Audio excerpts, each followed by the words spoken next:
শুরুতেই যে খবরের দিকে নজর রাখবো, দুই গোষ্ঠীর সংঘর্ষকে কেন্দ্র করে রণক্ষেত্র হয়ে উঠেছে হরিয়ানার নুহু জেলা। অশান্তির আঁচ ছড়িয়েছে সংলগ্ন গুরুগ্রামেও। সোমবার থেকে শুরু হওয়া এই সংঘর্ষে ইতিমধ্যেই বলি হয়েছে 4 জন, যার মধ্যে রয়েছেন 2 হোমগার্ড। গুরুতর জখম হয়েছেন আরো 30 জন। পরিস্থিতি সামাল দিতে বিশাল পুলিশ বাহিনীর পাশাপাশি নামানো হয়েছে আধা সেনাবাহিনী এবং হরিয়ানা পুলিশের এসটিএফ। জারি হয়েছে 144 ধারা। ডিজিপি স্বয়ং এলাকা পরিদর্শন করেছেন। অন্যদিকে উত্তেজনা এড়াতে এবং গুজব ঠেকাতে নুহু জেলায় ইন্টারনেট পরিষেবা বন্ধ করে দেওয়া হয়েছে। আবার ঝুঁকি এড়াতে নুহু জেলা সহ গুরুগ্রাম ও ফরিদাবাদে মঙ্গলবার স্কুল কলেজে ছুটি ঘোষণা করা হয়েছে। দুই গোষ্ঠীর এই সংঘর্ষ দুর্ভাগ্যজনক আখ্যা দিয়েছে রাজ্যবাসীর কাছে শান্তি ও সম্প্রীতি বজায় রাখার আবেদন জানিয়েছেন হরিয়ানার মুখ্যমন্ত্রী মনোহর লাল खट्टर। नू में स्थिति पूरी तरह से नियंत्रण में है। नू में इंटरनेट सेवाएं बंद कर दी गई हैं और नू में कर्फ्यू लगा दिया गया है।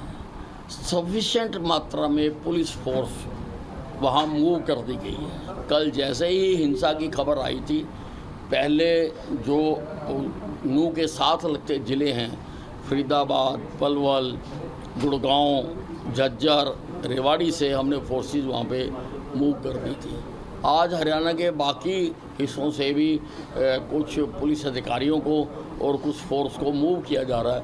वहाँ पर एक एक सेक्टर बना के एक एक आईपीएस को जिम्मेवारी दी जा रही है। हमारे डीजीपी पीके अग्रवाल खुद मौके पर पहुँच चुके हैं और स्थिति को उन्होंने नियंत्रण में ले रखा है। हमारी एडीजीपी लॉ एंड ऑर्डर मौके पर है और कल जब किसी मंदिर में बहुत बड़ी संख्या में लोगों को बंदी बना लिया गया था और वहाँ से निकलना बड़ा मुश्किल था, अंदर से जिम्मेवार लोगों ने मेरे पास गूगल लोकेशन भेजी। मैंने प्रशासन को कहा तो ममता सिंह ने बड़ी दिलेरी के साथ पुलिस फोर्स को लीड किया। वहाँ तक जाना काफ़ी कठिन था, लेकिन वो पहुंची फोर्स को लेके वहाँ पर और जाकर उन्होंने सारों को वहाँ से उनके बंधन से रिलीज़ करवाया। देखिए, जिस स्तर की ये हिंसा हुई है, ये अचानक भड़की हुई हिंसा तो नहीं है। और जहाँ तक मैं जानता हूँ कि नू में दोनों कम्युनिटियाँ लंबे समय से आपस में प्यार के साथ रहती हैं, उनका आपस में द्वेष भी नहीं। ये तो किसी ने जहर घोला है, किसी ने इंजीनियरिंग की है, किसी ने मास्टरमाइंड किया है। जिस स्तर पे एंट्री पे भी पत्थर रखे हुए हैं, छतों पर भी पत्थर रखे हुए हैं, हथियार भी हैं, गोलियां भी हैं, एकदम तो सामने आते नहीं हैं। और ये यात्रा कोई ऐसा नहीं है पहली बार निकली है, हर साल यात्रा निकलती है। यात्रा के साथ हर साल जितनी फोर्स होती है उतनी हमने आज भी दे रखी थी। तो मैं किसी जल्दी नतीजे पर नहीं पहुंचना चाहता हूँ। हम गहराई के साथ जांच करेंगे, तथ्यों सहित जांच करेंगे और एक एक उस व्यक्ति को जिसने प्रदेश की और देश की शांति को भंग करने का षड्यंत्र किया है, हम उसके खिलाफ कार्रवाई करेंगे। ये राजनीति करने का समय नहीं है और मैं सबको कहना चाहूँगा कि अगर आप हरियाणा से प्यार करते हैं तो पहले अपने अपने प्रभाव के लोगों को वहाँ पर शांति बहाल करने के लिए करें। नू में घटना हुई बहुत ही एक दुर्भाग्यपूर्ण घटना है।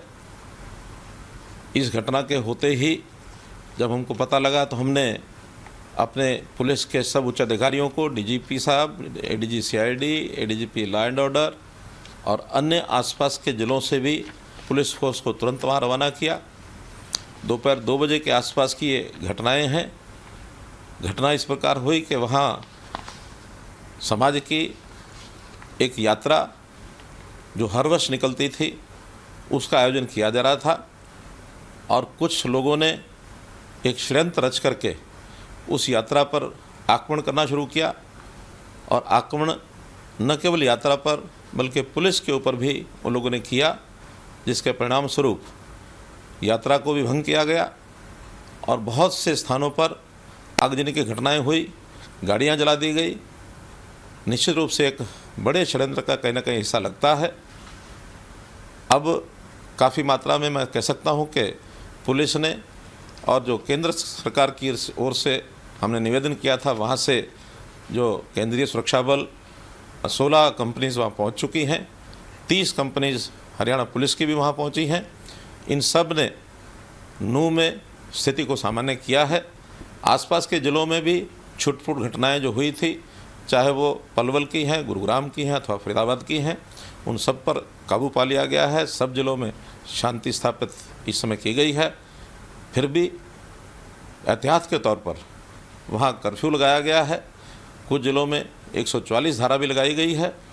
सारी नज़र रखी जा रही है।